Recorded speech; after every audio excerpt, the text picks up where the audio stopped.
Good morning. I call to order the informal meeting of the plenary to hear a briefing by the Secretary General of the UN H.E Initiative.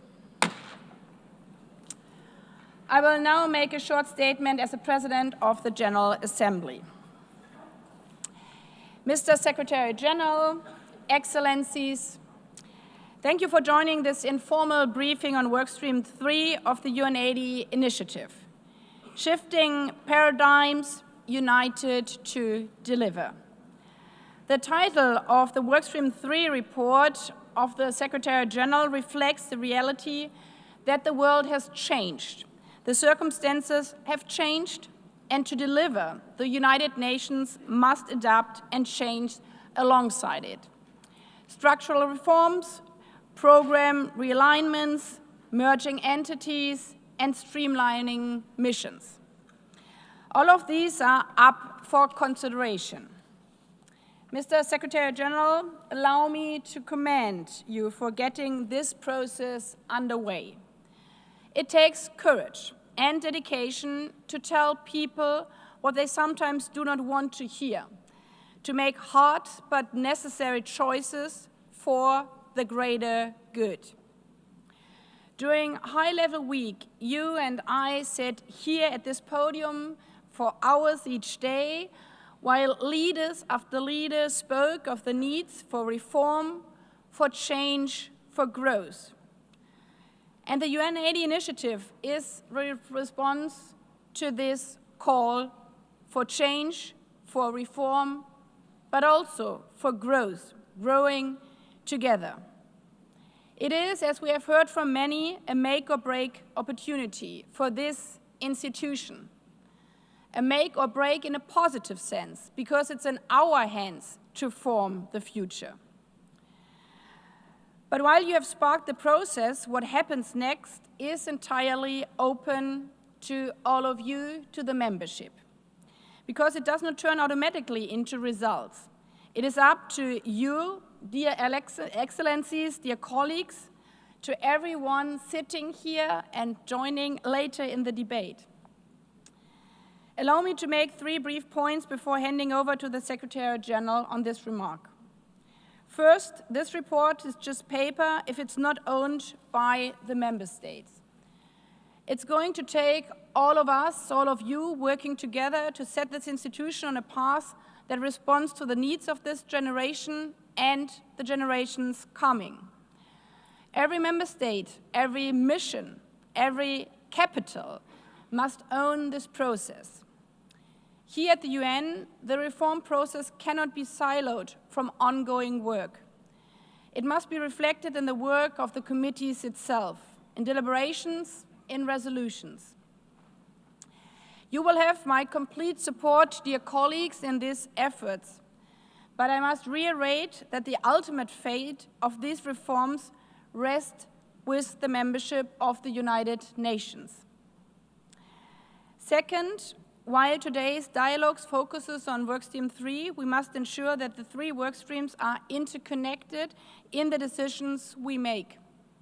Workstream 1 and 2 on the budget and mandate review have a direct impact on the structure and system of this institution. We have to ask ourselves, will a mandate assign work to an agency that may no longer exist as we know it today? Will proposed changes definitely at the end reduce the budget? Will they empower agencies and the wider system to deliver on existing mandates? These are questions that have to be asked and considered throughout, and we are already on the way of it. Third, while we cannot ignore the precarious fiscal situation that we are in, we cannot sacrifice the principles of this institution in the name of the bottom line. Yes, we do have to reduce costs. That is clear and understood. But we first and foremost have a responsibility to the people we serve. This is more than a cost-cutting exercise. It's about efficiency, agility, and the ability to leverage state-of-the-art technologies. We need to acknowledge with clear eyes the realities of what is available to us without allowing diminished resources to diminish our resolve. Decisions taken in this room and through these dialogues are more than a vote or a flick of a pen. They will echo across the world. If an agency that fought for rights and equality is subsumed into another, will its hard-won gains and priorities be protected and maintained? We have to do both, protect and advance our charter responsibilities while allowing the organization to evolve. If the Pact for the Future is the what, then the UN80 initiative is the how. As I said during High-Level Week, this is not an ordinary session. Ordinary or piecemeal attempts at a reform will not suffice. We are candid. We have to be candid with ourselves. The structures and processes of the United Nations today are showing their age. If it's indeed time for a change, and Workstream 3 is a response to this. The proposals set forth in the Secretary General's report are not prescriptive. They are an invitation to reflect, to question, to innovate, and above all, to engage.